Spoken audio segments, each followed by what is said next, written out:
ಅವಧೂತ ಚಿಂತನ ಶ್ರೀ ಗುರುದೇವದತ್ತ. ಆತ್ಮೀಯ ವೀಕ್ಷಕರೇ, ಆಗಸ್ಟ್ 28ರಂದು ರಾಹುಗ್ರಸ್ತ ಖಂಡಗ್ರಾಸ ಚಂದ್ರಗ್ರಹಣ ಸಂಭವಿಸ್ತಾ ಇದೆ. This is known as a deep partial lunar eclipse. ಚಂದ್ರಗ್ರಹಣ ಏನಾಗ್ತಾ ಇದೆ ಅಂದರೆ, ಮನಸ್ಸಿನ ಕಾರಕನಾದ ಚಂದ್ರನು ಮಹಾಮಾಯಾವಿಯಾದ ಮಾಯಾವಿ ಗ್ರಹ ರಾಹುವಿನಿಂದ ಗ್ರಹಣಕ್ಕೆ ಗುರಿಯಾಗ್ತಾನೆ. ಚಂದ್ರನ ಊರ್ಜೆಯಲ್ಲಿ ಪುನಶ್ಚೇತನಗೊಳ್ಳಲು ಪ್ರಯತ್ನ ಪಡುತ್ತೆ. ಕೆಲವು ರಾಶಿಗಳಿಗೆ ಸಂಪೂರ್ಣವಾಗಿ ಪುನಶ್ಚೇತನಗೊಂಡು ಶುಭ ಫಲ ಸಿಗುತ್ತೆ, ಕೆಲವು ರಾಶಿಗಳು ಸಿಗಲ್ಲ, ಕೆಲವು ರಾಶಿಗಳಿಗೆ ಸಮ್ಮಿಶ್ರ ಫಲ.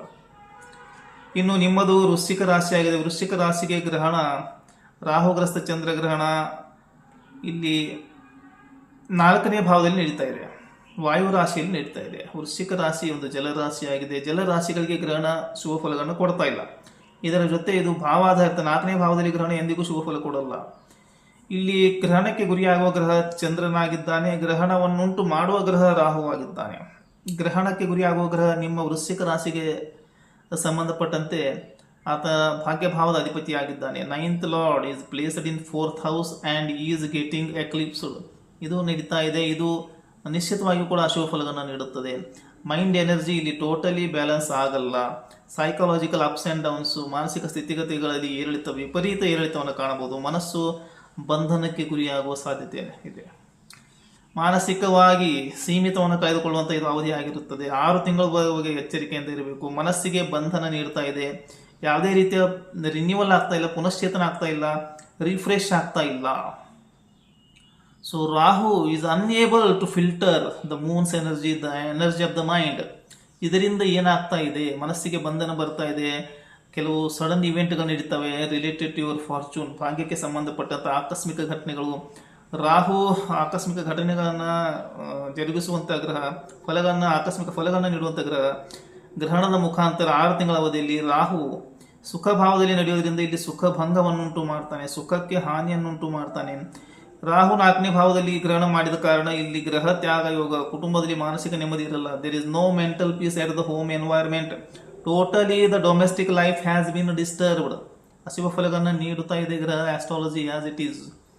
ಏನಾಗ್ತಾ ಇದೆ, ಸಡನ್ಲಿ ಫೈನಾನ್ಸಿಯಲಿ ಇದು ಕೌಟುಂಬಿಕ ವಾತಾವರಣ ಒಂದು ಹದಗೆಟ್ಟು ಬಿಡುತ್ತೆ, ಡಿಸ್ಟರ್ಬ್ಡ್ ಆಗುತ್ತೆ. ಎಷ್ಟೋ ಜನ ತಿಳ್ಕೊತಾರೆ ನಮ್ಮ ಮನೆಯಲ್ಲಿ ಏನೋ ವಾಸ್ತು ದೋಷ ನಿರ್ಮಾಣವಾಗಿದೆ ಅಂತ. ಆ ರೀತಿ ಅನಿಸಿದರೆ ಕೆಲವೊಮ್ಮೆ ನೀವು ಬೇಕಾದರೆ ನಿಮ್ಮದು ನಾರ್ತ್ ಸೌತ್ ವೆಸ್ಟ್ ಕಾರ್ನರನ್ನು ಕ್ಲಿಯರ್ ಕಟರ್ ಮಾಡಿಬಿಡಿ. ಅಲ್ಲಿ ಏನಾದರೂ ಭಾರವಾದ ವಸ್ತುಗಳು, ಉಪಯೋಗಕ್ಕೆ ಬಳಸಲಾರದಂಥ, ರಿಪೇರಿಗೆ ಬಂದಂಥ ಕೆಲವು ಎಲೆಕ್ಟ್ರಾನಿಕ್ ವಸ್ತುಗಳಿದ್ದರೆ ಅದನ್ನು ಕ್ಲಿಯರ್ ಮಾಡಿ ಅಲ್ಲಿ ಗೋಮೂತ್ರವನ್ನು ಸಿಂಪಡಿಸ್ಬೋದು. ಇದರ ಜೊತೆಗೆ ಫ್ಯಾಮಿಲಿ ಲೈಫ್ ಡಿಸ್ಟರ್ಬ್ ಮಾಡುತ್ತೆ, ಡೊಮೆಸ್ಟಿಕ್ ಲೈಫ್ ಡಿಸ್ಟರ್ಬೆನ್ಸ್ ಮಾಡುತ್ತದೆ. ಇಲ್ಲಿ ಎಲ್ಲ ಇವೆಂಟ್ಗಳು ಸಡನ್ಲಿ ನಡೀತವೆ. ಏನಾಗ್ತಾ ಇದೆ ಅಂದರೆ ಮೆಂಟಲ್ ಪೀಸ್ ಇರಲ್ಲ. You will feel very insecure and uncomfortable. Actually ಮನುಷ್ಯನಿಗೆ ಅತಿಯಾದ ಸುಖ ಸಿಗುವಂಥ ಜಾಗಗಳು ಎರಡೇ. ಒಂದು ಓಂಬ್, ತಾಯಿಯ ಗರ್ಭ ಅಥವಾ ಸ್ವಂತ ಮನೆ. 2ನೇದು ಟೋಂಬ್ ಅಂದರೆ ಗೋರಿಯಲ್ಲಿ ಸತ್ತ ನಂತರ ತಾಯಿಯ ಗರ್ಭದಲ್ಲಿ ಅಥವಾ ಇದರಲ್ಲಿ ಮಾತ್ರ ಸೆಕ್ಯೂರ್ ಆಗ್ಬೋದು. ಜನಿಸಿದ ನಂತರ ಸೆಕ್ಯೂರಿಟಿ ಸಿಗಲ್ಲ, ಸಾಯೋಕ್ಕಿಂತ ಮುಂಚೆನೂ ಸಿಗಲ್ಲ. ಸತ್ತ ನಂತರವೂ ಮೆಂಟಲ್ ಪೀಸ್ ಸಿಗುತ್ತೆ, ಯಾಕೆ ಆರಾಮಾಗಿ ಮಲಗಿರ್ತಾರೆ ಗೋರಿಯಲ್ಲಿ.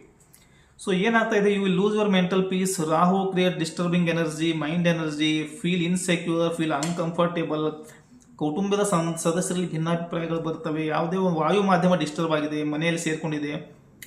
ಅವ್ಯಕ್ತ ಭಯ, ಪರಿವಾರದ ಚಿಂತೆ, ಪ್ರಾಪರ್ಟಿ ಚಿಂತೆ, ವಾಹನ ಚಿಂತೆ, issues, worried related to the family. ವಾಹನ ಚಾಲನೆಯಲ್ಲಿ ಜಾಗೃತ. ತಾಯಿ ಮತ್ತು ಕುಟುಂಬದ ಬಗ್ಗೆ ಅವ್ರ ಸ್ವಭಾವ ವಿಚಿತ್ರವಾಗುತ್ತೆ. ಅವ್ರು ಯಾವ ರೀತಿ ನಡ್ಕೋತಾರೆ ಗೊತ್ತಾಗಲ್ಲ. ಮಾನಸಿಕ ಸ್ಥಿತಿಗತಿಗಳು ಏರಿಳಿತ ಆಗ್ತವೆ. ಕುಟುಂಬದ ಸದಸ್ಯರಿಗೆ ಒಂದು ರೀತಿಯ ಮನೋರೋಗ ಬಂದಂತೆ ಕಾಣುತ್ತದೆ. ಭಾಗ್ಯಕ್ಕೆ ಅಡೆತಡೆಗಳು, ಪ್ರತಿಬಂಧಕತೆಗಳು, ಪೆಂಡಿಂಗ್ ಕರ್ಮ associated with your family members. Actually ಇದರ ಜೊತೆಗೆ ಮದರ್ ಅಂತ ಬರುತ್ತದೆ. ಆಮೇಲೆ ಡೊಮೆಸ್ಟಿಕ್ ಲೈಫ್ ಬರುತ್ತದೆ.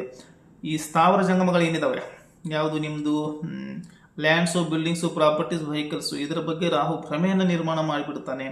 ಇಲ್ಯೂಷನ್ನಿಂದ ಹೊರಗಡೆ ಬರೋಕ್ಕಾಗಲ್ಲ. ಹೀಗಾಗಿ ಕೆಲವು ಇವೆಂಟ್ಗಳು ನಡೀತವೆ. ಒಂದು ಕುಟುಂಬದ ಒಬ್ಬ ಸದಸ್ಯರಿಗೆ ಮನೋರೋಗ ಬರುವಂಥ ಸಾಧ್ಯತೆಗಳು ಕಂಡು ಬರ್ತಾ ಇದ್ದಾವೆ.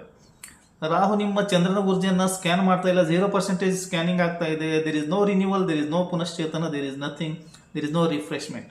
Mind energy totally getting illusion again, there is no renewal. So ಮನಸ್ಸು ಮಲಿನ ಅವಸ್ಥೆಯಲ್ಲಿ ಮುಂದುವರಿತಾ ಇರುತ್ತೆ. ಮನಸ್ಸು ವಿಷಮಯವಾಗುತ್ತದೆ, ಮನಸ್ಸು ಭಾರವಾಗುತ್ತದೆ. 6 ತಿಂಗಳ ಅವಧಿ ಮನಸ್ಸು ದುರ್ಬಲ ಆಗುತ್ತೆ, ಕ್ಷೀಣ ಆಗ್ತಾ ಇರುತ್ತದೆ. ಯಾವುದೇ ಯೋಗ್ಯ ನಿರ್ಣಯ ತೆಗೆದುಕೊಳ್ಳಲು ಸಾಧ್ಯವಾಗಲ್ಲ. ಇಂಥ ಸಂದರ್ಭದಲ್ಲಿ ಮೆಂಟಲ್ ಪೀಸ್ ಇರಲ್ಲ, ಡೊಮೆಸ್ಟಿಕ್ ಲೈಫ್ ಡಿಸ್ಟರ್ಬೆನ್ಸು, ಫಿಯರ್ ಇದೆ, ಇನ್ಸೆಕ್ಯೂರಿಟಿ ಇದೆ, ಒಂದು ರೀತಿಯ ಲಾಕ್ ಆದಂಗೆ ಅನಿಸುತ್ತದೆ. ಹೀಗಾಗಿ ಇಲ್ಲಿ ಭಗವದ್ಗೀತೆಯನ್ನು ಕೂಡ ಓದಬೇಕು. ಇದು ಒಂದು ಒಳ್ಳೆಯ ಪರಿಹಾರ ಇರುತ್ತದೆ. ಪರಿಹಾರ ಕ್ರಮಗಳನ್ನು ಕೂಡ ನೀಡಲಾಗುತ್ತದೆ. ವಿಡಿಯೋ ಇಷ್ಟ ಲೈಕ್ ಮಾಡಿ, ಶೇರ್ ಮಾಡಿ, ಸಬ್ಸ್ಕ್ರೈಬ್ ಮಾಡಿ. ಚಂದ್ರಗ್ರಹಣ ಸೂರ್ಯಗ್ರಹಣ ವಿಡಿಯೋಗಳನ್ನು ಕೂಡ ಹಾಕಲಾಗಿದೆ. ಶ್ರೀ ಗುರುದೇವರು.